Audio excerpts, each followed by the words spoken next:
గురునానక్ సాహెబ్ల తరువాత 5వ పీఠంలో అలంకరించిన సద్గురు అర్జున్ సాహెబ్ల వాక్యం ఏం బోధన చేస్తున్నాడంటే, మా తలపైన ఆ మృత్యు నవ్వుతూ కూర్చున్నాడు. మరణం అనండి, కాలశక్తి అనండి, నాశశక్తి అనండి, ప్రతి ఒక్క తల మీద ఆ ఒక నాశశక్తి ఎల్లప్పుడూ కాచుకొని కూర్చున్నాడు. మనకు ఆ మరణ భయమే లేదు. ఈ కలియుగంలోనే జీవుల ఆయుష్యము ఎక్కువ అంటే 100 సంవత్సరాలు. దీనిలో 100 సంవత్సరాలు బతికేవాళ్ళు ఎవరో కొంతమంది మాత్రమే. బతికినా కానీ ఎన్ని కష్టాలు, ఎన్ని నొప్పులు. సుఖంగా బతికేది కొన్ని సంవత్సరాలే. ఆ సమయంలో కూడా ప్రపంచంలో భోగాదులు అశక్తులై విషయ సంగ్రహంలోనే జీవితం గడుపుతుంటాం. కానీ నా జీవితం ఒక్క దినము అంత్యమవుతుంది, నేను మరణించి ఈ ప్రపంచాన్ని వదిలిపెట్టిపోతాననే ఒక భయమే లేకుండా జీవితం చేస్తూ ఉంటాం. ఎవరి హృదయంలో నా మరణ భయం ఉన్నదో వాళ్లే భక్తి చేస్తారు, చేయగలరు. కానీ భయమే లేదంటే భక్తి చేసేటట్టు. అందుకే మహాత్ములు ఏమంటారు, ఈ మృత్యులోకంలోన కలియుగంలో సంతుల అవతారం ఎక్కువ ఉంటుంది, ఆ పరమాత్మని కృప ఎక్కువ అని. మనమేమనుకుంటాము, హాయిగా స్వర్గంలో, వైకుంఠంలో, కైలాసంలో జీవితం చేస్తే సుఖంగా ఉంటామేమో. నిజంగా చూస్తే ఈ కించిత్ సుఖంలోనే మనం మరపు అజ్ఞానంలో పడ్డాం. ఇంకా ఆ స్థానంలో ఏమీ స్వర్గాది సుఖాలు దానికి ఇంత అని చెప్పడానికి కాదు. ఆ సుఖం, ఆ వైభవం, ఇంకా ఆ సుఖము కలిగినప్పుడు దేవుని చింత, పరమాత్మ చింత అనేది సాధ్యమే లేకపోతుంది. అందుకనే మహాత్ములు ఏమంటారు, ఆ స్వర్గాదుల ఆశ పెట్టుకోకూడదు. స్వర్గాదుల ఆశ పెట్టుకున్నామంటే ఇంకా మన జీవితం అధోముఖంగానే వెళుతుంది. ఈ సమయంలోనే, ఈ కలియుగంలోనే మానవ జన్మ ఎత్తి వచ్చినప్పుడే అతి శ్రేష్టమైన సమయం ఇది. సంత మహాత్ముల విశేషమైన కృప కలుగుతుంది. కానీ వాళ్ళ కృప ఎవరి మీద కలుగుతుంది? ఎవరి జీవితంలోన ఆ మరణ భయం అనేది ఉన్నదో వాళ్లే సంత మహాత్ముల శరణు పోతారు. లేదంటే ఈ ప్రపంచ భోగాదులు, ఇంద్రియ సుఖాదులు, ఈ మాయా ప్రపంచము అందరినీ కట్టేస్తుంది. ఎట్లా కట్టేస్తుందంటే మనకే ఆశ్చర్యం అయిపోతుంది. ఈ కించిత్ మాత్రమైన జీవితం ఏమి 50 ఏళ్ళు, 60, 70 ఏళ్ళు బతుకుతామేమో. చూస్తూనే జీవితం గడిచిపోతూ ఉంటుంది. ఎప్పుడు ఏ క్షణంలోన మన మృత్యువు లేక ఆ మరణం మన మీద వచ్చేస్తుందో మనం నాశనమైపోతాము. చాలా మంది మనం చనిపోయే వాళ్ళని చూసినా కానీ మన మరణాన్ని మనం జ్ఞాపకం చేసుకోం. ఇంకొక మరణం మనం చూస్తాము, ఏదో కారణం నుంచి మరణించాడు అనుకుంటాం. కానీ మన మరణాన్ని మనం మర్చిపోతాం. ఎప్పుడు మనకు ఆ మరణ భయం ఉంటుందో, కాలని భయం ఉంటుందో, అప్పుడు ఈ కాలం లోకం నుంచి మనం విడుదల ప్రాప్తి చేసుకోవడానికి ఏదైనా ప్రయత్నం చేసేదానికి శురువవుతుంది. భయమే లేదంటే భక్తి ఎట్లు? భయం వస్తేనే భక్తి వచ్చేది. అందుకని అర్జున్ సాహెబులు బోధన చేస్తూ ఏమంటున్నారు, ఈ సంసారంలో జీవులు మరణాన్ని మరచిపోయి ఒకరికొకరు వాదు సాధు అహంకారం, వాద వివాదాలు, ఒకరికొకరు సవాలు కొట్టుకొని మాట్లాడుకొని ఆ విషయాలు, ఈ విషయాలు, పనికిరాని మాటలు, ఒకరికొకరు నిందా చేసేది లేదా పొగడుకునేది, దీనిలోనే జీవితం పోతూ. ఇంకా స్వాద అంటే ఏమి? 4 రుచులు, మంచి మంచి వంటలు, మంచి మంచి భోజనాలు తినాలి, చేసుకోవాలి. భోజనాలంటే నాలుగు రుచి ఒకటే కాదు, విషయ వాసన రూపమైన స్వాదాలు, కంటికి మంచి మంచి సుందరమైన వస్తువులు ఆకర్షణ చేసి, చెవుల్లోన ఇదే తన కీర్తి పొగడుకునేది, ఇంకొక నిందా వినేది, ఇది చెవులకు ఆహారం. ఇంకా నాలుగు ఆహారం ప్రతి ఒక్కరికి తెలిసిందేలేండి. ఇట్లా ప్రతి ఒక్క ఇంద్రియానం ఆహారం, అదే స్వాదంలోనే జీవితం చేసి. ఇంకా మూడవది అహంకారం అంటారు. నేను అనేది ఎంత మాత్రం మన రక్తంలో కూడిపోయింది. దాన్ని వదిలిపెట్టాలంటే మహా కఠినమైపోయింది. ఏదానైనా వదలొచ్చు, ఈ అహంకారాన్ని వదిలేదు మహా కఠినం. ఈ మూడిట్లోనే మనం జీవితం సాగిస్తూ సాగిస్తూ మరణాన్ని మరచిపోయి మనం ఇటువంటి అజ్ఞానంలో జీవితం చేశామంటే ఇంకా పరమాత్మ చింత వచ్చేది ఎప్పుడు? జీ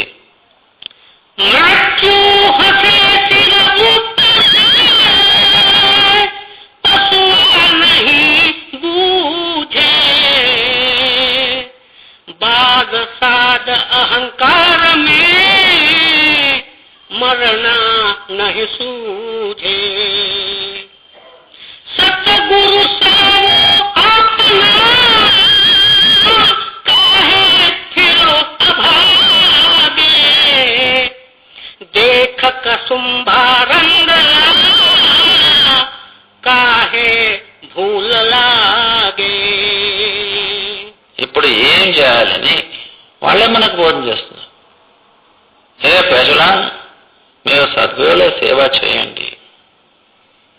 సద్గురువుల దగ్గర మనం ఎందుకు వెళ్ళాలంటే ఆ ఒక మానశక్తి, కాలశక్తి, ఏ ఒక్క వినాశక్తి మనల్ని ఏమి పేరు, ఊరు, గుర్తు ఏమి లేక తీసుకువెళ్ళిపోతుందో అటువంటి శక్తి నుంచి మనం రక్షింపబడాలంటే, లేక మన జీవితం ఉద్ధారం కావాలంటే ఎక్కడ పైన ఏమి చేసినా సాధ్యం లేదు. ఒకటే దారి, ఏమి సద్గురువుల కృపా పాత్రలవ్వడం. సద్గురువుల రక్షణ కలిగినంటే, సద్గురువుల అభయ హస్తం మన తల మీద ఉండిందంటే యా శక్తి మనల్ని ఏమీ చేయలేదు. యావ కాలశక్తి, యావ నాశక్తి ఏమి చేయడానికి అవకాశం లేదు. ఎందుకంటే సద్గురువుల శక్తి, వాళ్ళ సామర్థ్యము లెక్కలేనటువంటిది, మహా సామర్థ్యం అన్నారు. కాలను గెలిచిపోవాలంటే సద్గురువుల ఆశ్రయంలో ఉంటేనే. ఎందుకంటే సద్గురువులు తామే కాలాతీత శక్తి అంటారు. అంటే ఏమి, కాలని గెలిచినటువంటి వాళ్ళు, కాలం లోకం నుంచి పైన ఆ దయాళ దేశం నుంచి వచ్చినటువంటి మహానుభావులు, వాళ్ళ ఆశ్రయం మనం పొందుకున్నామంటే కాలని భయం ఉండదు. అందుకు కానీ సద్గురువుల సేవ.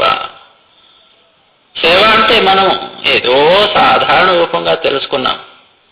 ఇంట్లో సేవ చేసినట్టు ఆశ్రమంలోనూ సేవ అనుకుంటాం. అది కాదు. సద్గురువుల సేవ మహా అమూల్యమైనది. మన జీవితంలోనే పరమాత్మని కృప కలిగితే సద్గురు సేవ చేయగలం. లేదంటే ఏ ఒక్క యోనిలో, ఏ జీవరాశిలో వెళ్ళినా కానీ సంసారము, కుటుంబము, భార్య, భర్త, ఆ సేవ అనేది ఉండే ఉంటుంది. ఇప్పుడు మనుష్య జన్మ వచ్చినప్పుడు అదే గతినే. ఇంకా సద్గురువుల సేవ కలగాలంటే ఆ పరమాత్మని కృప కలిగితేనే. లేదంటే ఈ ప్రపంచంలో ఏమి కచ్చాబన్ని, ఇది శాశ్వతమైనది కాదు. దీనిలో మనం ఆకర్షితులైపోతున్నాం. కొన్ని బట్టలు కచ్చా వన్నె వేసి ఉంటారు. ఆ బట్టలు నీళ్ళలో తీసుకువెళ్ళి మునిగించిన తక్షణమే వన్నంతా వెళ్ళిపోతుంది. అట్లనే ఈ ప్రపంచం. దీనిలో శాశ్వతం అనేది ఏమీ లేదు. కచ్చా ఏ క్షణంలో విడుదలైపోతుందో దాన్ని చూసి మనం ఆకర్షితులైతామంటే ఇది మన బుద్ధివంతనం కాదు. దీనికోసం ఎందుకు మోసపోతున్నారు? ఆ సద్గురువుల సేవ అనే దాన్ని మీరు కొంచెం విచారం చేయండి. దాని నుంచి మనకి ఎంత ఉపకారం అవుతుంది, మన జీవితమే ఉద్ధారం అయిపోతుంది.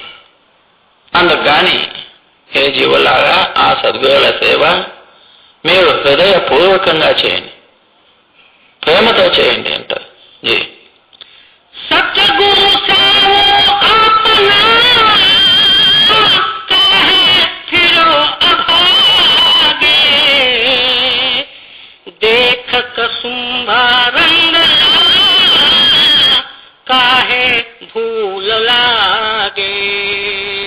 ఏమంటున్నారు? సద్గురుల సేవ చేయండి. ఎందుకు ఆ భాగ్య స్థితిలో జీవితం ఎందుకు గడుపుతున్నారు? ఎటువంటి శ్రేష్టమైన భాగ్యతనమేమి సద్గురులు మనకు కృప చేసి వాళ్ళ ఆశ్రమంలో తీసుకొచ్చారు. ఎటువంటి భాగ్యతనం కలిగినప్పుడు కూడా దాని నుంచి మనం విడిపించుకొని పోవాలి అని ప్రయత్నం చేస్తున్నాం. ఇది చాలా బాధ అనుకోండి. ఎందుకంటే సద్గురులు కృప చేసి మనల్ని ఉద్ధారం చేయాలని సర్వ ప్రయత్నం చేస్తున్నా కానీ మనం దాని నుంచి తప్పించుకొని పోవాలంటే ఇది ఎటువంటి విషయం? జీ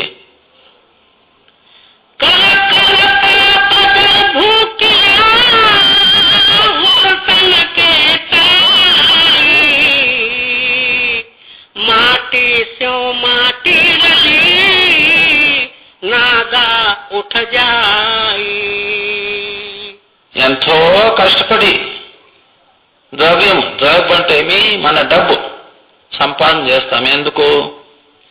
డబ్బు సంపాదన చేసి ముందుకు ఆ డబ్బు మనల్ని కాపాడుతుంది. ప్రతి ఒక్కరు అదే అనుకుంటాం. కష్టకాలాల కోసం కొంచెం డబ్బు సంపాదించి పెట్టుకోవాలి. చిన్నవాళ్ళు, పెద్దవాళ్ళు, ఆడవాళ్ళు, మగవాళ్ళు ప్రతి ఒక్కరు ఇదే ఒక్క చింత లేక ఆలోచన ఉంటుంది. డబ్బు సంపాదించాలి అనేది. ఇప్పుడు చిన్నప్పుడు చదువుకోవడం అనుకోండి. ఎందుకు చదివేది? ముందుకు ఒక పెద్ద పనులు దొరికి డబ్బు సంపాదన చేయడానికి. ప్రతి ఒక్క చింత ఆలోచన డబ్బు సంపాదననే జీవితం పోతుంది. ముందు ఖర్చు పెట్టుకోవాలి. సొంత ఖర్చు కోసము ఎక్కడెక్కడో బ్యాంకులో పెట్టుకోవాలి, ఇంట్లో పెట్టుకోవాలి, పెట్లో పెట్టుకోవాలి. ఏమి ఆ డబ్బు నిజంగా మనకు కష్టకాలంలో సహాయం అవుతుందా? ప్రాపంచిక రూపంతో చూస్తే సహాయం కావచ్చు అనుకోండి. కానీ మనం పరమాత్మ రూపంగా చూసుకుంటే ఎంత డబ్బు ఎక్కువ అవుతుందో అంత పరమాత్మ నుంచి మనం దూరం పోవడమే. ఎందుకంటే ఆశ అనేది పెరుగుతూ పోతుంది. తృప్తి అనేది ఉండదు, శాంతం అనేది ఉండదు. డబ్బే ఒక పిశాచి అనుకోండి. ఎట్లా మనం సంపాదన చేస్తూ పోతామో ఇంకా చేయాలి, ఇంకా కూడబెట్టుకోవాలి అనే ఆశ పెరుగుతుందే కానీ హే పరమాత్మ నాకు చాలు అనే తృప్తి అనేది కలగదు. మరి మనం ఎంత సంపాదించినా కానీ ఒక్క దినము వెళ్ళిపోతాం. మట్టిలోనే మట్టి ఐక్యమైపోతుంది. ఈ శరీరమేమో ఒక మట్టి సమానమే. మరి అదే పంచతత్వాల్లో విలీనమైపోతుంది. మట్టిలో మట్టి వెళ్ళిపోతుంది. ఆత్మ ఒంటరిగా వెళ్లాల్సి వస్తుంది. అప్పుడు ఈ డబ్బు ఏమీ పని చేయదు. డబ్బు ఎంతవరకు? ఈ శరీరం ఉన్నంత వరకే. ఆసుపత్రులు ఖర్చు పెట్టవచ్చు, బట్టలు ఖర్చు పెట్టవచ్చు, భోజనాలకు ఖర్చు పెట్టవచ్చు, వచ్చిన వాళ్ళకి ఖర్చు పెట్టవచ్చు. కానీ శరీరం వెళ్ళిపోయాక ఈ డబ్బు ఎందుకు కావాలి? అప్పుడు ఈ డబ్బు ఏం పని చేస్తుంది? ఏ దానికోసం మనం జీవితం అంతా సంపాదన చేశామో ఆ డబ్బు ఆ సమయంలో ఏమీ పనికిరాదు. ఏ ద్రవ్యం, ఏ డబ్బు మనకు ఆ సమయంలోనే పనికి వస్తుందో లేక సహాయానికి వస్తుందో ఆ డబ్బు మనం సంపాదన చేసేది నేర్చుకునే లేదు, తెలుసుకునే లేదు.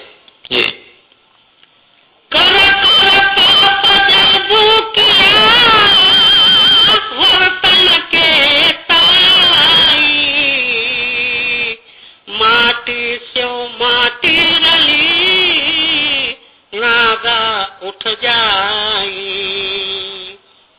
जाके की क्षण करे पर विरोधी अंत काल भज जाएंगे काहे जलो क्रोधी. ఆత్మలో ఉన్న వాస్తవ్య స్థితి ఏమీ దాచిపెట్టుకోక ఉన్న స్థితిని ఉన్నట్టు చెప్పేస్తున్నారు. ఎవరి కోసం మనం కష్టపడుతున్నామో వాళ్ళెవరూ మనకు సహాయం చేయలేదు. నిజంగా చూస్తే వాళ్లే విరోధం అయిపోతున్నారు అంటారు. మనం ఎంతో మంది ఇది మన కంటి ఎదురు చూస్తుంటాం.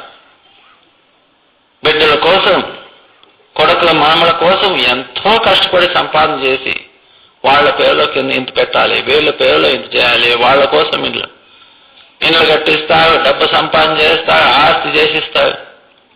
ఇంకా చివరకు అంత్య సమయం వచ్చినప్పుడు వాళ్ళ నుంచే బాధ, వాళ్ళదే ఆలోచనలు.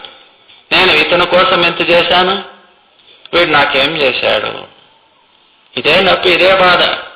మొట్టమొదట వాళ్ళదే చింత, వాళ్ళ కోసం చేయడము. తర్వాత ఏమి, వాళ్ళ మనల్ని సరిగా చూసుకోలేనప్పుడు మరి వాళ్ళదే చింత, నాకు వాళ్ళ సరిగా చూసుకోలేదు కదా అనే చింత. వాళ్ళే విరోధం అయిపోతారు. ఇంకా నిజంగా చూస్తే అంత్య సమయంలో వాళ్ళే మనం తీసుకువెళ్ళి మట్టిలోన అగ్గిలోన కాల్చేస్తారు. మనల్ని పెట్టుకునే వాళ్ళు ఎవరూ లేరు. ఎవరి కోసం మనం జీవితమే అర్పిత చేశామో వాళ్ళే మనకు విరోధులైపోతారు. ఇప్పుడు ఎవరైనా మనల్ని ఇంటి నుంచి బయటకు వేస్తే ఎంతో నొప్పి అవుతుంది. మనవాళ్లే మనల్ని ఇంటి నుంచి బయటకు వేసేస్తారు. ఎంతో మంది బతికినప్పుడే వేస్తారు, ఇంకెంతో మంది చనిపోయినప్పుడు తీసుకెళ్లి శ్మశానంలో కాల్చొస్తారు, లేక భూమిలో వేసేస్తారు. ఎవరిని మనోళ్ళు అనుకున్నామో అప్పుడు వాళ్ళే పరులైపోయారు, విరోధం. ఎవరు మనోళ్ళు, ఎవరు పరులు, ఏమీ మనం ఆలోచనే చేయం. ఆ సద్గురువులు పరమాత్మన రూపం మనకి ఇంత విశేషంగా ఆత్మజ్ఞానం బోధన చేస్తున్నా కానీ ఇంకా అటువంటి వాళ్ళని మనోళ్ళు చేసుకోలేదు. మన హృదయంలో ఇంకా మనోళ్ళు ఎవరు మనకి విరోధం అయిపోతారో అటువంటి వాళ్ళే మనకు మనోళ్ళు అయ్యారు.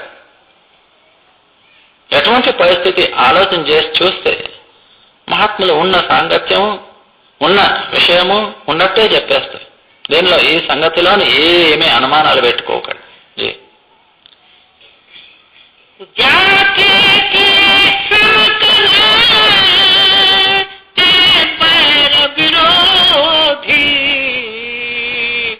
अंतकाल भज जाएंगे काहे जलो क्रोधी.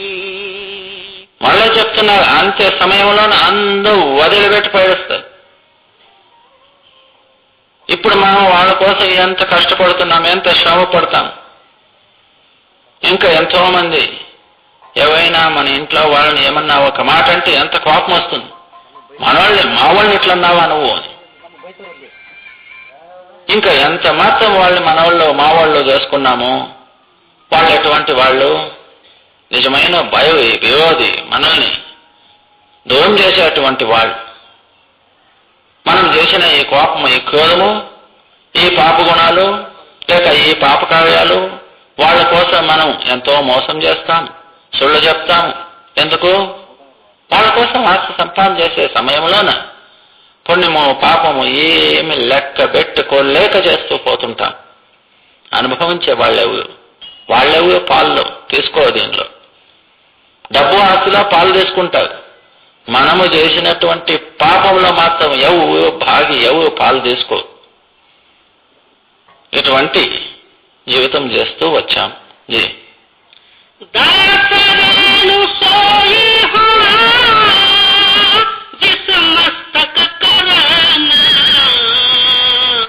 कहो नानक बंधन छुटे सतगुरु की शरण. చివరికి అర్జున్ సాహెబ్ ఏమంటున్నారు? ఆ సద్గురువుల చరణ దాసులు అంటే సద్గురువుల సంపూర్ణ శరణ పోవడం. ఎవరు పోతారు? ఎవరు అందరూ పోలేదు. ఎవరు మస్తకం అంటే ఎవరు నెత్తిలోన ఆ పరమాత్ముడే లెక్క రాసి పంపించాడో వాళ్లే సద్గురువుల దగ్గర శరణ పోతారు. ప్రతి ఒక్క సద్గురుల సేవ, సద్గురువుల చరణ ధ్యానము, సద్గురువుల చరణ దాసులు అవ్వడానికి అవకాశం లేదు. మనం అనుకున్నా కానీ చేయలేకపోతాం. ఎందుకంటే ఆ లెక్కలో మనం లేదు. ఎవరు మస్తకంలోన ఆ పరమాత్ముడే రాసి పంపించాడో అటువంటి వాళ్లే సద్గురుల చరణాశ్రయం పొందుకుంటారు. సద్గురుల దగ్గర వెళ్ళి అతి దీనత మరి దాసత్వ భావంతో సద్గురుల సేవ, సద్గురుల వాక్యము, సద్గురువుల ఆశీర్వాదము ప్రాప్తి చేసుకుంటారు. లెక్కలో లేనటువంటి వాళ్ళు వెళ్ళినా కానీ ఏదో జ్ఞాపకం చేసుకొని లేక ఏదో నెపం తీసుకొని ఒక శక్తి వాళ్ళని విడుదల చేసేస్తుంది. ఉండాలనుకున్నా కానీ ఉండలేవు.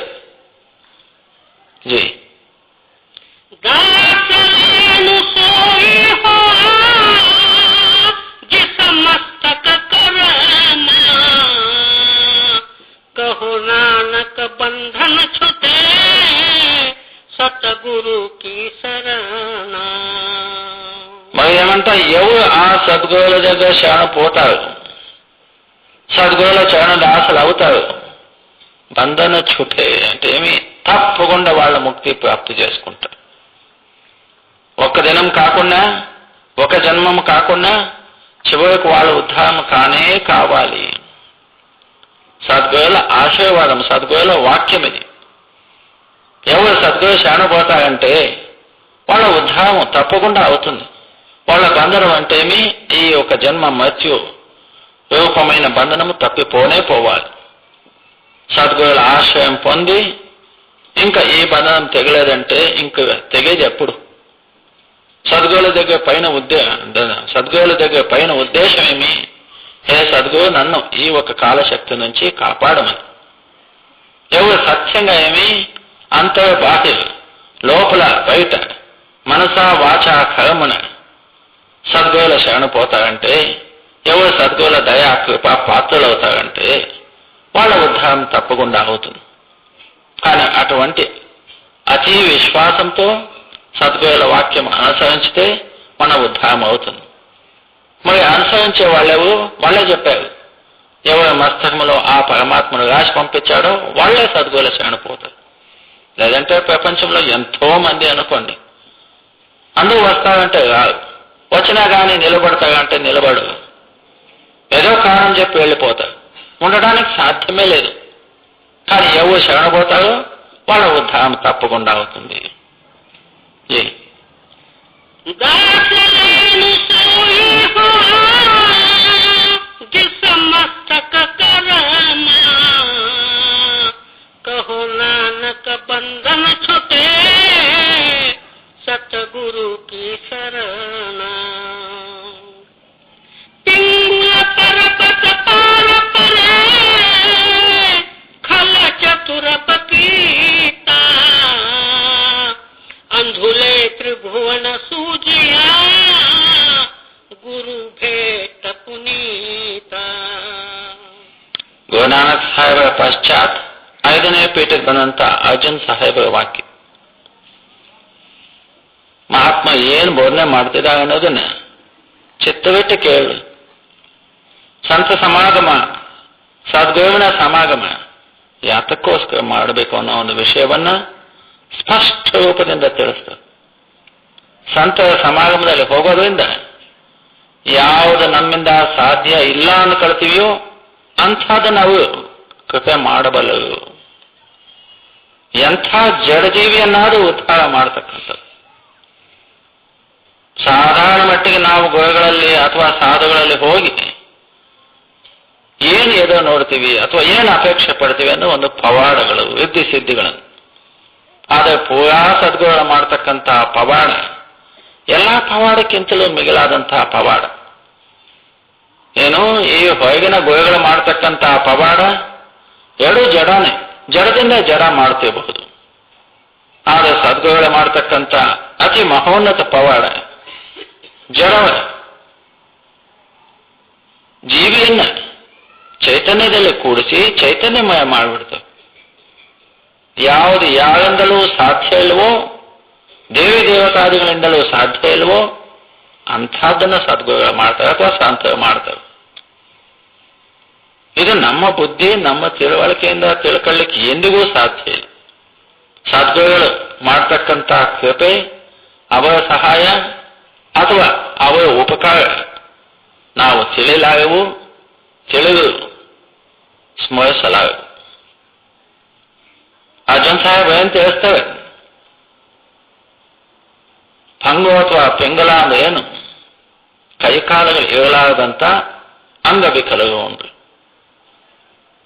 ಯಾರು ಕೈ ಇಲ್ಲ, ಕಾಲು ಇಲ್ಲ, ಅಂಗವಿಕಲರು ಒಂದು ಸ್ವಲ್ಪ ದೂರ ಸಹಿತ ನಡೆಯಲಾರು, ಪ್ರಯಾಣ ಮಾಡಲಾರು. ಯಾಕೆ ಕೈ ಇಲ್ಲ, ಕಾಲಿಲ್ಲ, ಇನ್ನು ಅವರು ಮುಂದಕ್ಕೆ ಪ್ರಯಾಣ ಮಾಡೋದು ಹೇಗೆ, ನಡೆಯೋದು ಹೇಗೆ? ಅದೇ ಉದಾಹರಣೆ ಕೊಟ್ಟು ಅರ್ಜುನ್ ಸಾಹೇಬ್ ಅಂತ ಹೇಳಿದ್ರೆ ಹೇಗೆ ಅಂಗವಿಕಲರು ಇದ್ದ ಸ್ಥಳದಲ್ಲೇ ಇರುತ್ತೆ, ಮುಂದಕ್ಕೆ ಅಲ್ಲಿ ಇಲ್ಲಿ ಚಲಿಸ್ಲಿಕ್ಕೆ ಸಾಧ್ಯ ಇಲ್ಲ. ಅವು ಎಂದಾದರೂ ಪರ್ವತಾರೋಹಣ, ಪರ್ವತ ಅಂದರೆ ದೊಡ್ಡ ದೊಡ್ಡ ಬೆಟ್ಟಗಳು, ಆ ಬೆಟ್ಟಗಳ ಮೇಲೆ ಏಳಲಿಕ್ಕೆ ಸಾಧ್ಯವೇ? ಸಾಧಾರಣ ಮಟ್ಟಿಗೆ ಗೊತ್ತು ಏನಂತೀವಿ, ಇಲ್ಲ, ಸಾಧ್ಯ ಇಲ್ಲ. ಆದ ಸಂತ ಮಹಾತ್ಮ ಅಂಥದನ್ನ ಪ್ರಸಾದಿಸಬಲ್ಲರು. ಯಾವ ಮನಸ್ಸಿನಲ್ಲ ಅದು ಶಂಕ ತನ್ನಷ್ಟು ತಾನೇ ಬರ್ತದೆ. ನನಗೆ ಕಿಂಚಿತ್ ಕಾಯಿಲೆ ಬಂದ ಸಂತ ಗುರುಗಳು ಏನೂ ಮಾಡಿಲ್ಲ, ಇನ್ನು ಅಂಗವಿಕಲರನ್ನ ಬೆಟ್ಟವನ್ನ ಎಳೆಯಲಿಕ್ಕೆ ಹೇಗೆ ಸಹಾಯ ಮಾಡಬಲ್ಲರು? ಇದು ಹೊರಗಿಂದಲ್ಲ. ಅಂಥದ್ರಲ್ಲಿ ಎಂಥ ಜಡಜೀವಿ ಆಗಿದ್ದು ಸಹಿತ ಅಂಥದ್ರಲ್ಲಿ ಖಂಡ ಬ್ರಹ್ಮಾಂಡಾದಿಗಳು ದಾಟಿಸಿ ಬೆಟ್ಟವನ್ನು ಹೇಳ್ತಕ್ಕಂಥ ಏನು ಸತ್ಲೋಕ ಸಚ್ಖಂಡವನ್ನು ತಲುಪತಕ್ಕಂಥದ್ದು ಆ ಪರಿಸ್ಥಿತಿ ಗೋವಿನ ಕೃಪೆಯಿಂದ ಆಗ್ತದೆ. ಅಂದರೆ ಯಾರು ಏನು ಶಕ್ತಿ ಇಲ್ಲವೋ ಅಶಕ್ತರು, ಪಾಪಿಗಳು, ಜನ್ಮ ಜನ್ಮಾದಿಗಳು ಪಾಪ ಮಾಡಿದಂಥವು ಅವು ಅಂತ ಹೇಳಿದ್ರೆ ನಮ್ಮಂಥವು ನನ್ನಿಂದ ಎಂದಾದರೂ ಆ ಸತ್ಲೋಕ ಸಚ್ಖಂಡ ನಾನು ತಲುಪಬಲ್ಲೆ. ನಾನೊಂದು ಜಡಜೀವಿ, ಪರಮಾತ್ಮ ಅಂದ್ರೆ ಏನು, ದೇವರು ಅಂದ್ರೆ ಏನು, ಮುಕ್ತಿ ಏನೇನು ನಮಗೆ ಗೊತ್ತು ಇಲ್ಲ. ಇಂಥ ಜೀವಿಗಳನ್ನು ಸತ್ಲೋಕದಲ್ಲಿ ಕೂಡಿಸೋದು, ಸತ್ಲೋಕದಲ್ಲಿ ಐಕ್ಯ ಮಾಡೋದು ಅಂದ್ರೆ ಆ ಗೋವಿನ ಮಹಾನ್ ಶಕ್ತಿ, ಮಹಾನ್ ಸಾಮರ್ಥ್ಯ. ಮತ್ತೆ ಏನ್ ತಿಳಿಸ್ತವೆ, ನಾಲಿಗೆ ಹೇಳಲಾಗದನು, ಬಾಯಿ ಬರಲಾಗದನು, ಮೂಕನು ಒಂದು ಅಥವಾ ಮಾತೇ ಹೊರಡಲಾಗದಂಥವು ಅಂಥವನ್ನ ಸಹಿತ ಒಳ್ಳೆ ಹಾಡುಗಾರ ಮಾತು ಬರತಕ್ಕಂಥ ಒಂದು ಶಕ್ತಿ ಸದ್ಗುರು ಕೊಡಬಲ್ಲರು. ಇದು ಹೊರಗಿಂದಲ್ಲ, ಅಂಥದ ವಿಷಯ. ಜಿ ಪಿಂಗುಳ ಪರಪತ ಪಾಲಕರ ಖಲ ಚತುರ ಬಕೀತ ಅಂಧುಲೆ ತ್ರಿಭುವನ ಸೂಚಿಯ ಗುರು ಭೇಟ ಪುನೀತ. ಯಾವ ಗೋವಿನಲ್ಲಿ ಭೇಟಿಯಾದು, ಗೋವಿನ ಸಮಾಗಮದಲ್ಲಿ ಹೋದು ಅವು ಪುನೀತರಾಗಿ ಹೋಗ್ತವೆ. ಎಂಥ ಪಾಪಿಗಳಾದರೂ ಸಹಿತ ಏನು ತಿಳುವಳಿಕೆ ಇರಲಾರದಂಥ ಮಹಾ ಜಡಜೀವಿ ಒಳ್ಳೆ ವಿದ್ವಾನ್ ಆಗಿ ಹೋಗಬಹುದು, ಒಳ್ಳೆ ವಾಕ್ಚಾತುರ್ಯ ಬರಬಹುದು. ಏನು ಒಂದು ಸದ್ಗುರುವಿನ ಕೃಪೆಯಿಂದ. ಮತ್ತೆ ಯಾರಾದರೂ ಹೊರಗೆ ಹೀಗೆ ತಿಳಿಯಲೇಬಾರದು, ನನಗೇನು ಬುದ್ಧಿ ಇಲ್ಲದವನು ಹಾಗೆ ಬಿದ್ದಿದ್ದೀನಿ ಅಂತ. ಅಂದ್ರೆ ಆ ಸದ್ಗುರುವಿನ ಆಶೀರ್ವಾದ ಸಿಕ್ಕು, ಸದ್ಗುರುವಿನ ಕೃಪೆ ಆದಾಗ ಎಂಥ ಮೂರ್ಖ ಜೀವಿಯಾದರೂ ಅಂತ ಅನುಭವ ಏನೋ ಮಹಾವಿದ್ವತ, ಮಹಾವಿದ್ವಾನ್ ಆಗಬಹುದು. ಈ ಹೊರಗಿನ ಚಾತುರ್ಯ, ಹೊರಗಿನ ವಿದ್ವತ ಬಿಟ್ಟುಬಿಡು, ಅದೇನು ನಿಷ್ಪ್ರಯೋಜನ. ಆದರೆ ಅಂಥದ್ರಲ್ಲಿ ಆ ಸದ್ಗುರುವಿನ ಸ್ವಯಂ ಆತ್ಮಾನುಭವ ಸಿಕ್ಕಿದ್ದೇ ನಿಜವಾದಂತಹ ಚತುರತೆ ಅಥವಾ ವಿದ್ವತ. ಸದ್ಗುರು ನಮ್ಮನ್ನ ಹಾಗೆ ಮಹಾನ್ ಚತುರನ್ನಾಗಿ ಮಾಡ್ತಾರೆ. ಮತ್ತೆ ಎಂಥ ಜನ್ಮಾಂತರಾದರೂ ಸಹಿತ ಅವೇ ಕಣ್ಣು ಬರುವಂತೆ ಮಾಡ್ತವೆ, ದೃಷ್ಟಿ ಬರುವಂತೆ ಮಾಡ್ತವೆ. ಈ ವಾಕ್ಯ ಕೇಳಿದ ಕೂಡಲೇ ಯಾರಾದರೂ ಕೊಡುವಂತಂದು ಗೋವಿನದೇವಿಗೆ ನಿಲ್ಲಿಸಿ, ಗೋವೇ ಇವು ಕಣ್ಣು ಬರುವಂತೆ ಮಾಡುವ ಅಂತ ಹೇಳೋದಲ್ಲ. ಜನ್ಮ ಜನ್ಮಾದಿಗಳಿಂದ ನಮಗೆ ಅಂತರದಲ್ಲಿ ಕಣ್ಣು ಮುಚ್ಚಿ ಹೋಗ್ಬಿಟ್ಟದು. ಜನ್ಮಾಂತರ ನಾವು, ಅದಕ್ಕೇನೆ ಅಜ್ಞಾನ ಅಂದರು. ಸದ್ಗುರುವಿನ ಕೃಪೆ ಆದರೆ, ಸದ್ಗುರುವಿನ ಭೇಟಿ ಆದರೆ, ಅಂತರದಲ್ಲಿ ಸದ್ಗುರುವಿನ ಕೃಪೆ ಸಿಕ್ಕಿದ್ದಾದರೆ ಸದ್ಗುರು ನಮಗೆ ಖಂಡ ಬ್ರಹ್ಮಾಂಡಾದಿಗಳನ್ನ ದರ್ಶನ ಮಾಡಿಸಿ ಪರಮಾತ್ಮಲ್ಲಿ ಕೂಡಿಸಿ ಪರಮಾತ್ಮನ ದರ್ಶನ ಮಾಡಿಸಿಬಿಡ್ತಾರೆ. ಈ ಪವಾಡ ಯಾವ ಮಾಡಲಾಗ, ಸದ್ಗುರುವೇ ಮಾಡಬಲ್ಲ. ಅದೇ ಸ್ವಾಮೀಜಿ ಮಹಾರಾಜ ಸಮಯದಲ್ಲಿ ಸ್ವಾಮೀಜಿಯವರೇ ತಿಳಿಸ್ತವೆ, ಸಂತ ಮಹಾತ್ಮ ಕೃಪೆ ಹೇಗೆ ಇರ್ತದಪ್ಪ ಅಂದ್ರೆ ಎಂಥ ವಿರೋಧ ಶಕ್ತಿಗಳನ್ನಾದರೂ ಒಂದು ಮಾಡಬಲ್ಲರು. ಒಂದೇ ಪಾತ್ರೆಯಲ್ಲಿ ಹುಲಿ ಮತ್ತು ಮೇಕೆ ಎರಡೂ ಒಂದೇ ಪಾತ್ರೆಯಲ್ಲಿ ಹಾಲು ಕುಡಿಯಬಹುದು. ಇದು ಎಲ್ಲವೇ ಮಾಡ್ಲಿಕ್ಕೆ ಸಾಧ್ಯ ಇಲ್ಲ. ಎಂಥ ವಿರೋಧ ಶಕ್ತಿಗಳು ಸಹಿತ ಸದ್ಗುರುವಿನ ಕೃಪೆಗೆ ಪಾತ್ರ ಆದರೆ ಸ್ನೇಹಿತರಾಗಬಹುದು. ಇಲ್ಲಾಂದ್ರೆ ಹೊರಗಡೆ ನಾವು ಒಬ್ಬರಿಗೊಬ್ಬರು ಜಾತಿ ಭೇದ ವೈಷಮ್ಯಾದಿಗಳಲ್ಲಿ ಹೊರಡಾಡಿ ಒಬ್ಬರಿಗೊಬ್ಬ ಪ್ರಾಣ ತೆಗಿತೀವಿ. ಆದರೆ ಸಂತ ಹೇಗಪ್ಪ ಮಾಡ್ತವೆ? ಅವಳ ಶಕ್ತಿ ಏನು? ಅವ ಅಗಮ್ಯ. ಅದು ನಮಗೆ ತಿಳುವಳಿಕೆ ಬಯಲಿಕ್ಕೆ ಸಾಧ್ಯ ಇಲ್ಲ. ಏನೋ ನಮಗೆ ಕಿಂಚಿತ್ ಬುದ್ಧಿಯಿಂದ ಒಂದು ಸ್ವಲ್ಪ ಮಟ್ಟಿಗೆ ತಿಳ್ಕೊಂಡಿರಬಹುದು ಅಷ್ಟೇ.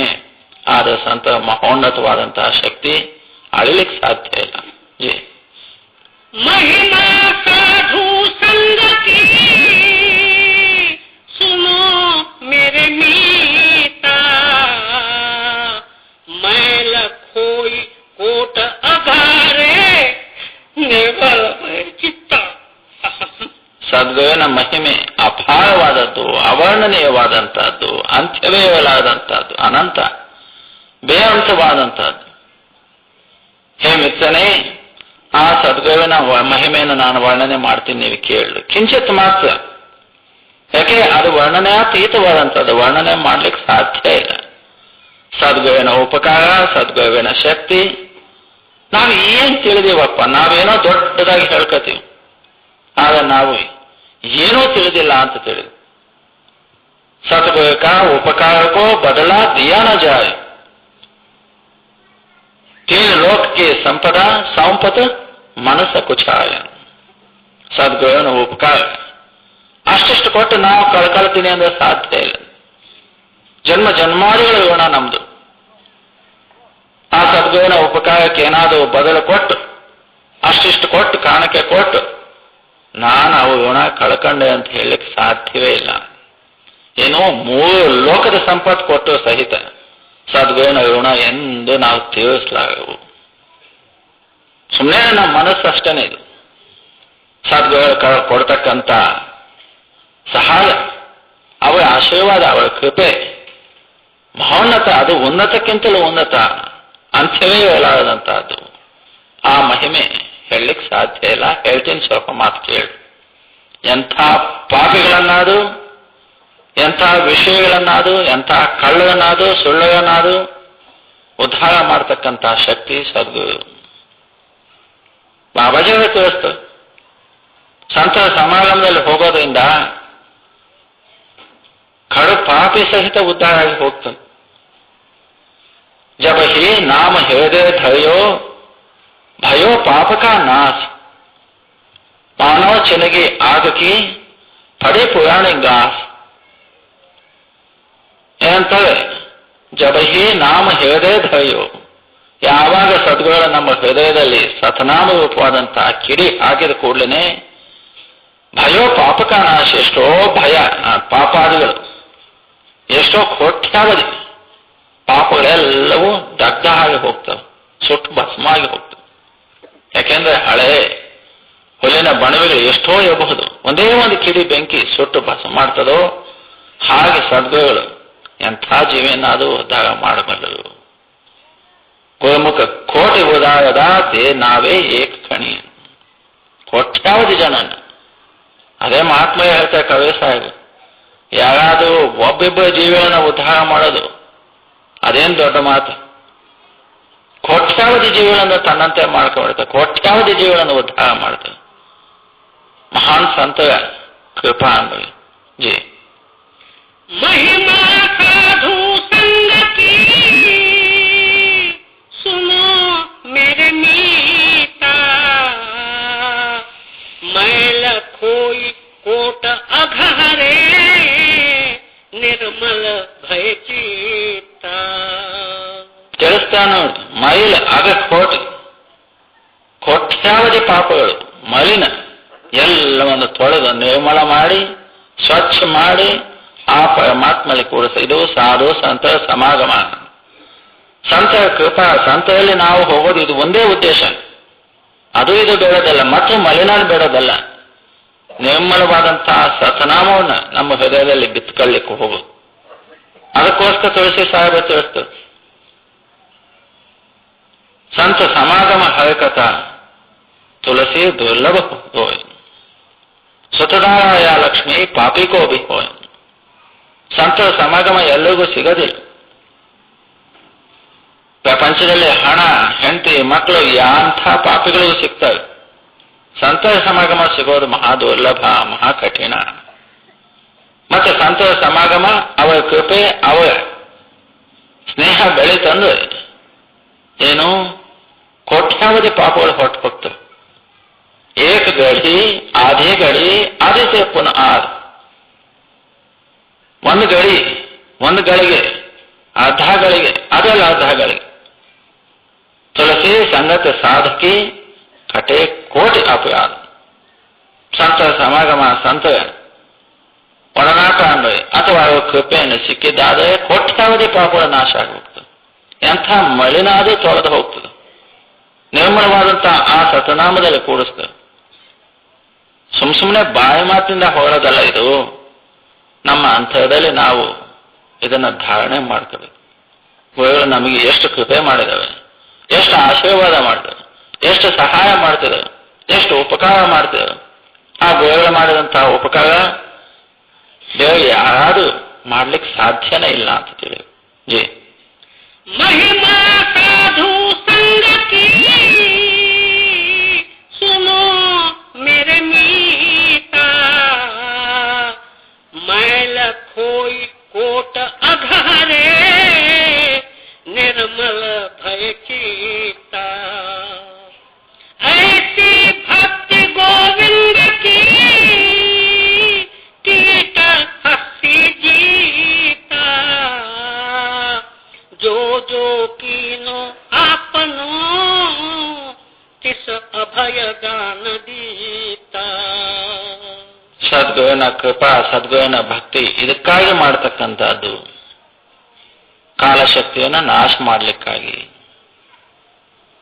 ಅಲ್ಲಿ ದೊಡ್ಡವರು ಸಣ್ಣವರು ಏನೂ ಇಲ್ಲ. ಸದ್ಗುರುವಿನ ಶಕ್ತಿ ಹೇಗಿದೆಯಪ್ಪ ಅಂದ್ರೆ ಎಂಥವನ್ನಾದ್ರೂ ಉದ್ಧಾರ ಮಾಡ್ಬೋದು. ಜೋ ಪ್ರಾಣಿ ಗೋವಿಂದ ಧ್ಯಾವೇ ಪಡಿಯ ಅನ್ಪಡಿಯ ಪರಮಗತಿ ಪಾವೆ.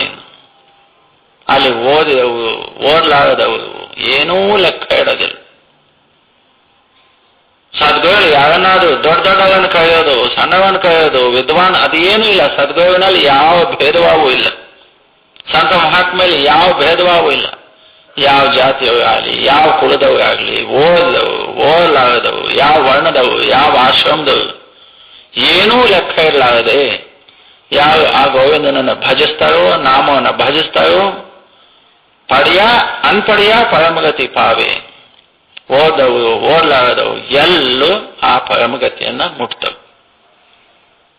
ಅದೇ ವಿಷಯವನ್ನು ಅರ್ಜುನ್ ಸಾಹೇಬ್ ಏನಂತವೆ, ಸದ್ಗುರು ಹೇಗಪ್ಪ ಪರಿವರ್ತನೆ ಮಾಡ್ತೇವೆ. ಒಂದು ಇರುವೆ, ಒಂದು ಕೀಟ, ಒಂದು ಹುಳ, ಒಂದು ಇರುವೆ.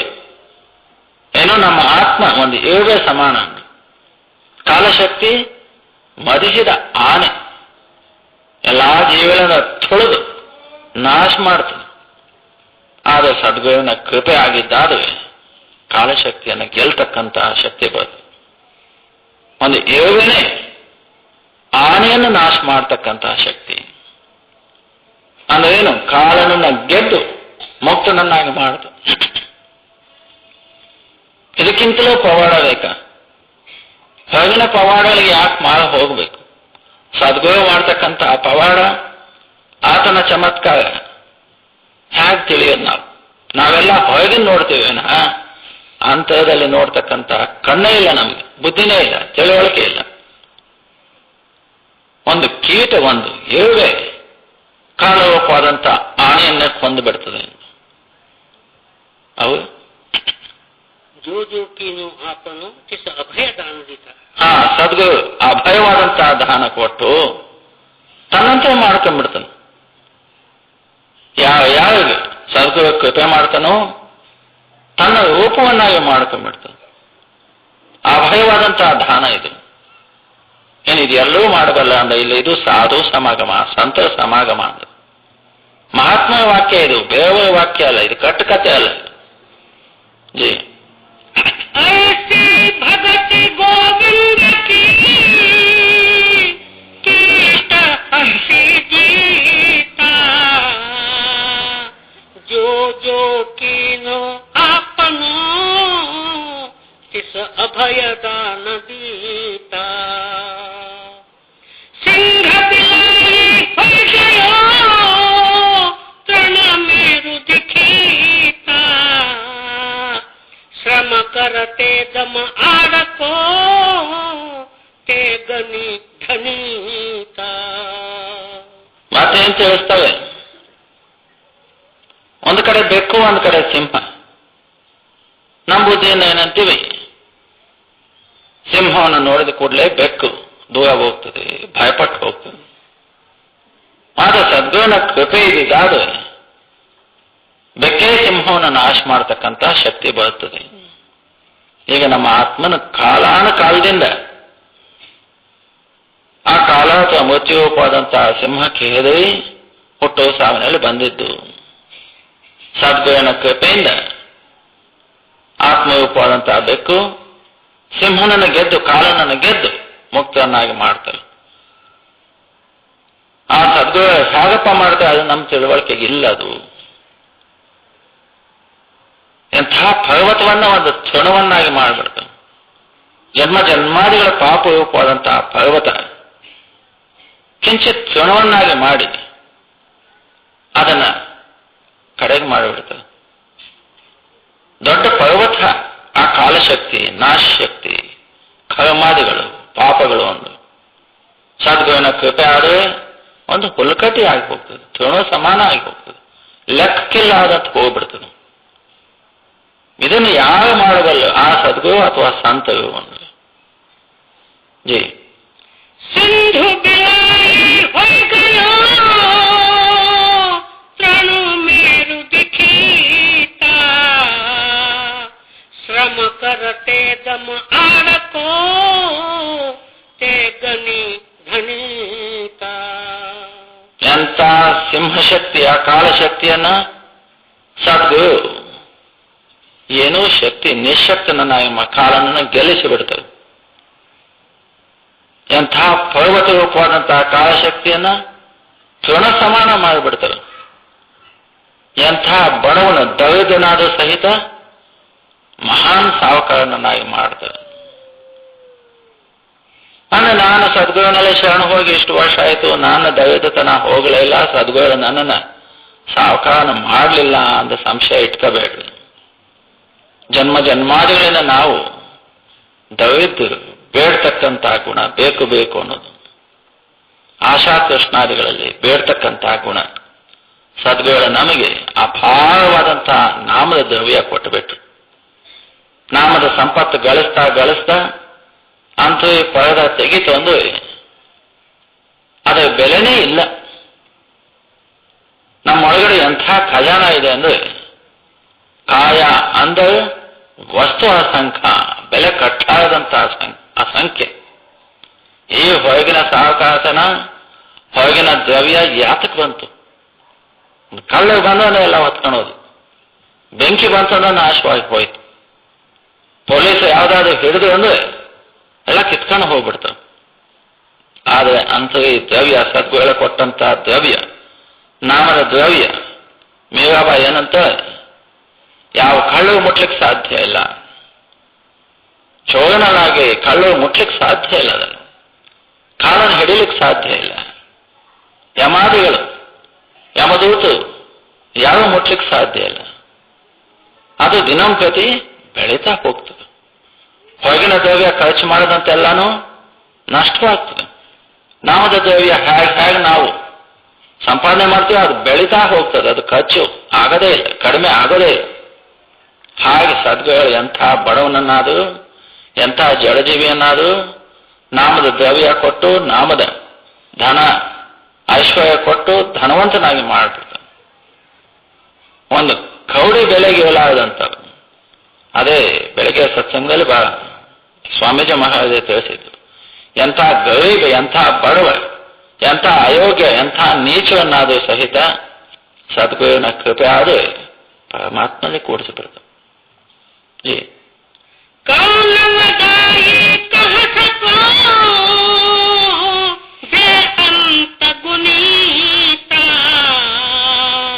कर कृपा मोहनाम देहू नानक दर सरीता.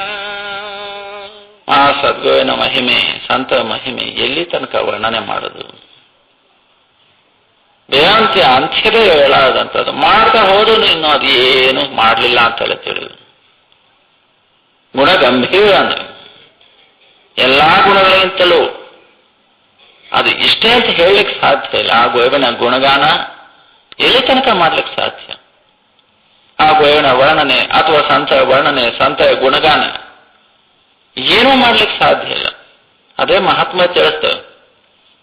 ಏನು ಶೇಷನಾಗ ನಾಗಶೇಷ ಅಂತ ಹೇಳಿ ಸಾವಿರ ನಾಲಿಗೆ ಅಂತ, ಸಾವಿರ ನಾಲಿಗೆ ಅಂತ ವರ್ಣನೆ ಮಾಡಿದ್ರು ಸಾಧ್ಯ ಇಲ್ಲ. ನಮ್ಮಂತ ಅಕ್ಷುಲ್ಲಕ ಜೀವಿಗಳು ಒಂದು ನಾಲಿಗೆಯಿಂದ ಏನಪ್ಪ ವರ್ಣನೆ ಮಾಡಬಹುದು? ಸಾಧ್ಯ ಇಲ್ಲ. ಗುಣಗಾನ ಮಾಡಲಿಕ್ಕೂ ಸಾಧ್ಯ ಇಲ್ಲ, ಅವರ ಮಹತ್ವವನ್ನು ತಿಳಿಯಲಿಕ್ಕೂ ಸಾಧ್ಯ ಇಲ್ಲ. ಇದೆಲ್ಲ ಹೇಳಿ ಕೊನೆ ಗುರುನಾನಕರು ಅಥವಾ ಅರ್ಜುನ್ ಸಾಹೇಬರು ದೇವರಲ್ಲಿ ಪರಮಾತ್ಮನಲ್ಲಿ ಇದೇ ಪ್ರಾರ್ಥನೆ ಮಾಡ್ತಾರೇನು, ಅಂಥ ಮಹನೀಯರು ತಾವೇ ಆ ಪರಮಾತ್ಮನ ಸ್ವರೂಪದಲ್ಲಿದ್ದಾಗ್ಯೂ ನಮ್ಮ ಪರವಾಗಿ ಬೇಡ್ಕೊಳ್ತಾರೆ, ಹೇ ಪರಮಾತ್ಮನೇ ಕೃಪೆ ಮಾಡಿ ನನಗೆ ನಾಮದಾನ ಕೊಡು, ನಾಮದ ದ್ರವ್ಯ ಕೊಡು, ಸತ್ನಾಮದ ದಾನ ಮಾಡು ನನಗೆ, ಮತ್ತು ನನ್ನಲ್ಲಿ ಅನ್ಯ ಚಿಂತೆಗಳು ಅನ್ಯ ಸ್ಮರಣೆಗಳು ಬರಲಾರದ ಹಾಗೆ ಮಾಡಿ ಯಾವತ್ತೂ ಆ ಸತನಾಮವೇ ನಮ್ಮ ಹೃದಯದಲ್ಲಿ ಸ್ಮರಣೆ ನಡೀಲಿ. ಇದು ಅಭಯವಾದಂತಹ ದಾನ ಸದ್ಗುರುವಿನಲ್ಲಿ ಬೇಡ್ತಕ್ಕಂಥ ಜಿ.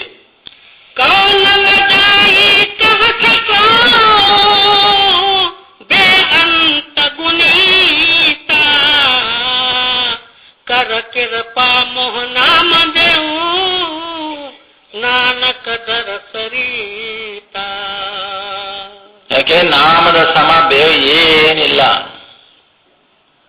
ಸದ್ಗುರುವಿನ ಶ್ರೇಷ್ಠತ್ವ, ಸದ್ಗುರುವಿನ ದೊಡ್ಡಸ್ತನಿಕೆ, ಸದ್ಗುರುವಿನ ಬಡಾಯಿ ಎಂದು ಏನು ಅವರ ಶ್ರೇಷ್ಠ ಗುಣವನ್ನ ಗುಣಗಾನವನ್ನ ಹೇಗೆ ಮಾಡೋದು ಸಾಧ್ಯವೇ ಇಲ್ಲ. ಬೇವಂತೆ ಬಡಾಯಿ. ಅದನ್ನು ಹೇ ಸದ್ಗುರುವೇ ನಾನು ಏನು ವರ್ಣನೆ ಮಾಡಲಿ, ಇಷ್ಟೇ ದಾನ ಕೊಡಪ್ಪ, ಸತನಾಮವನ್ನು ದಾನ ಕೊಟ್ಟು ನನ್ನನ್ನು ಯಾವತ್ತೂ ನಾಮದಲ್ಲಿ ಕೂಡಿಸು. ಬೇರೆ ಅನ್ಯ ಚಿಂತೆಯೇ ಬರಕೂಡುದು. ಈಗ ನಾವು ಹಾಳ ಚಿಂತೆಗಳು ಮಾಡ್ಕೊಂಡು ಈ ಆಯುಷ್ಯ ಈ ಜೀವನ ನಷ್ಟವಾಗಿ ಹೋಗ್ತಾ ಇದೆ. ಆದ್ದರಿಂದ ಮಹಾತ್ಮನವ ಕೊನೆಗೂ ಇದೇ ಉಪದೇಶ ಹೇಳ್ತದೆ, ಸತನಾಮದ ದಾನ ಕೊಡು, ನಾಮದ ಚಿಂತನೆಯಲ್ಲೇ ನನ್ನ ಜೀವನ ಕಳೀಲಿ. ನಾಮವನ್ನು ಬಿಟ್ಟು ನಾಮವನ್ನು ಮರೆತು ಒಂದು ಕ್ಷಣವೂ ನಾವು ಹೊರಗೆ ಹೋಗಕೂಡ್ದು. ಬೆಳಗ್ಗೆ ಬಾಬಾಜಿಯವರು ಸತ್ಸಂಗ ತಿಳಿಸಿದ್ರು, ನಾಯಿ ವೃತ್ತಿ ಎಂದು. ಸದ್ಗುರು ನಮಗೆ ಎಷ್ಟೇ ಶಿಕ್ಷೆ ಮಾಡಿದ್ರು, ಎಷ್ಟೇ ನಮಗೆ ಓಡಿಸಿದ್ರು, ಆ ದರ್ಬಾರ ಬಿಟ್ಟು ಹೋಗಕೂಡ್ದು. ಸದ್ಗುರುವಿನ ಕೃಪೆ ಯಾವತ್ತೂ ನಮಗೆ ರಕ್ಷಣೆ. ಆ ರಕ್ಷಣೆ ಬಿಟ್ಟು ನಾವು ಎಲ್ಲಿ ಹೋಗೋದು? ಅದಕ್ಕೋಸ್ಕರ ಸದ್ಗುರುವಿನ ಆಶೀರ್ವಾದ ಅಂದ್ರೇನು, ನಮ್ಮ ಹೃದಯದಲ್ಲಿ ಯಾವತ್ತೂ ಸ್ಮರಣೆ ನಡೀಬೇಕು. ಜಿ.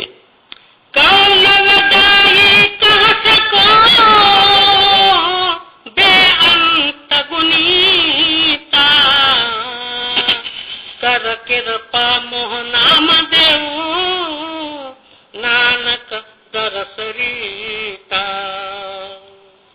ರಾಧಾ ಸಮಯ ಆಯಿತು ಅಂತ ಹೇಳಿ ಅಸಮಾಧಾನ ಅಶಾಂತಕ್ಕೆ ಒಳಪಡಿಬೇಡಿ.